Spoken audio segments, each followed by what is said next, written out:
12 aldeas, que suena como la Tierra Media. Están las 12 aldeas de Alpuente, Valencia y después la Tierra Media. ¿Qué es? Pues bueno, nosotros tenemos lo que es el núcleo principal, luego tenemos las 2 aldeas donde prácticamente el 75% de nuestra población reside en ellas.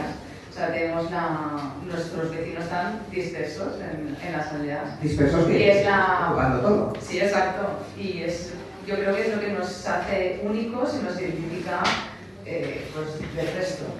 Pero hay un lugar que es lo que los hace únicos, que se parece a Cocodrilo, pero no es. Se llama Corcolilla. Es la aldea de Corcolilla y ahí es donde presentamos el proyecto desde Enola Pueblo hace más o menos, hace un año, para revitalizar la zona de allí, porque para nosotros es muy importante que al final las aldeas también tuviesen sus particularidades, sí, su esencia y también sus servicios un poco, porque al final todos los servicios están en el núcleo principal, pero también era importante que las aldeas tuviesen pues, ¿Y el teleclub es importante?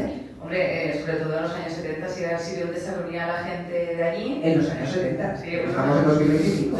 Sí, y era una forma de reactivar y de volver a darles esa esencia que tuvieron en su momento, un lugar de encuentro para todos los vecinos y las vecinas de las aldeas, todas las aldeas que tienen un teleclub.